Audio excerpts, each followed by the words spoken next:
கர்த்தருக்கு ஸ்தோத்திரம். கர்த்தராகிய இயேசு கிறிஸ்துவின் இன்ப நாமத்தில் இனிய வாழ்த்துக்கள். இன்றைய தியானத்திற்காக ஜெபித்த பொழுது தேவன் தந்த வசனம் 1 கொரிந்தியருக்கு எழுதின நிருபம் 9ஆம் அதிகாரம் 26ஆம் வசனம்.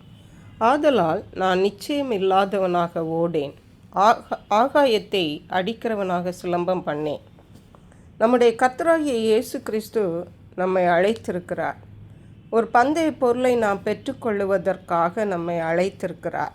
ஆகவே இந்த அழியாத அந்த பந்தய பொருளை நாம் பெற்றுக்கொள்வதற்காக இந்த கிறிஸ்தவ ஜீவியம் செய்து நாம் ஒரு ஓட்ட பந்தயத்தில் ஓடிக்கொண்டிருக்கிறோம்.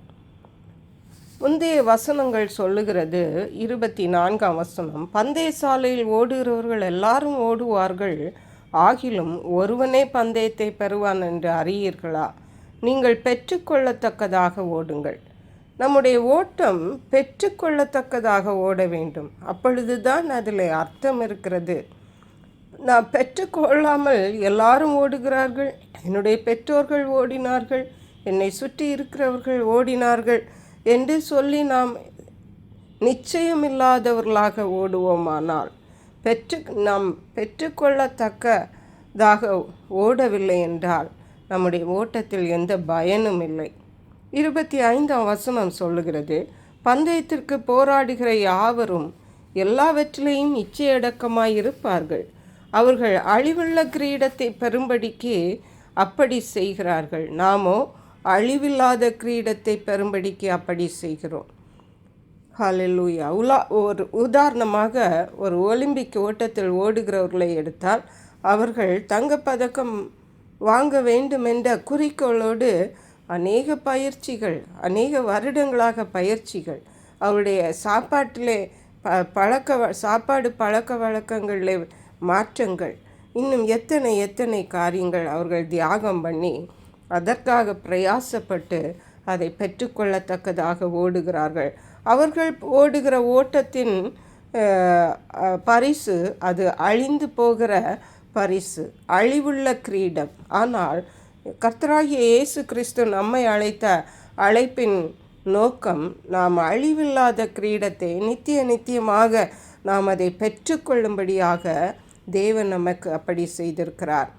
ஆகவே தான் இங்கே சொல்லுகிறார், ஆதலால் நான் நிச்சயமில்லாதவனாக ஓடேன். நம்முடைய ஓட்டத்திலே ஒரு நிச்சயம் காணப்பட வேண்டும். நான் ஏன் கிறிஸ்தவனாக இருக்கிறேன், நான் ஏன் கிறிஸ்தவளாக இருக்கிறேன், நான் இயேசு கிறிஸ்துவை எதற்காக ஏற்றுக்கொண்டிருக்கிறேன், அதன் முக்கிய நோக்கம் என்னவென்றால் நம்முடைய ஓட்ட பந்தயத்தின் முடிவில், அதாவது நம்முடைய வாழ்க்கை, இந்த உலக வாழ்க்கையின் முடிவில் அழியாத கிரீடத்தை இயேசு கிறிஸ்து நமக்கு வைத்திருக்கிற அந்த அழியாத நித்திய கிரீடத்தை நாம் பெற்றுக்கொள்ள வேண்டும். அப்படியான நிச்சயமுள்ளவர்களாக ஓட வேண்டும்.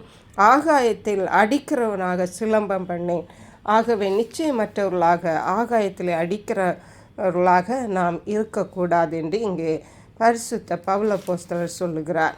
எபிரேயருக்கு எழுதின நிருபம் 12ஆம் அதிகாரம் 1ஆம் வசனம் சொல்லுகிறது, ஆகையால் மேகம் போன்ற இத்தனை திரளான சாட்சிகள் நம்மை சூழ்ந்து கொண்டிருக்க, பாரமான யாவற்றையும் சுற்றி நெருங்கி நிற்கிற பாவத்தையும் தள்ளிவிட்டு விசுவாசத்தை துவக்கிறவரும் முடிக்கிறவருமாயிருக்கிற இயேசுவை நோக்கி நமக்கு நியமித்திருக்கிற ஓட்டத்தில் பொறுமையோடு ஓடக்கடவோம். ஹல்லேலூயா. நம்முடைய ஓட்டத்திலே இயேசுவை நோக்கி தான் ஓட வேண்டும். அவர்தான் நம்முடைய விசுவாசத்தை துவக்கினார், அவர்தான் முடிப்பார்.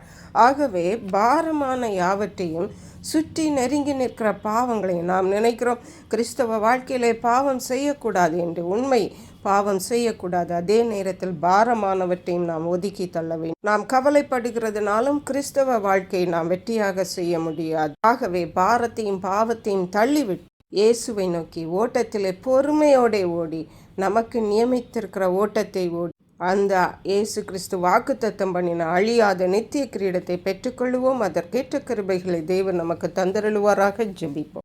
எங்களை கிருபை நேசித்து பாதுகாத்து வழி நடத்துகிற எங்கள் அன்பின் தகப்பன், ஆசீர்வதிக்கப்பட்ட இந்த நல்ல நாளுக்காக நன்றி. கர்த்தர் எங்களுக்கு நியமித்திருக்கிற ஓட்டத்திலே நிச்சயமுள்ளவர்களாக, நீர் எங்களுக்கு வாக்கு பண்ணியிருக்கிற அழியாத நித்திய கிரீடத்தை பெற்றுக்கொள்ளுகிறவர்களாக பெற்றுக்கொண்டு உம்முடைய சித்தத்தை இந்த உலக வாழ்க்கையிலே நாங்கள் பரிபூர்ணமாய் நிறைவேற்ற தேவ ஆவியானவர் எங்களுக்கு கிருபை தருவீராக. நன்றி பரிசுத்த ஆவியானவரே. துதிகன மகிமை மக்கை செலுத்துகிறோம். இயேசு கிறிஸ்துவின் இன்ப நாமத்தில் ஜெபிக்கிறோம் எங்கள் அன்புள்ள பரமபிதாவே. ஆமென். இயேசு கிறிஸ்துவின் சுவிசேஷம் ஒவ்வொருவரையும் சென்றடையும்படியாக இந்த செய்தியை உங்கள் நண்பர்களுக்கு அனுப்பி வைக்குமாறு தாழ்மையுடன் கேட்டுக்கொள்ளுகிறேன்.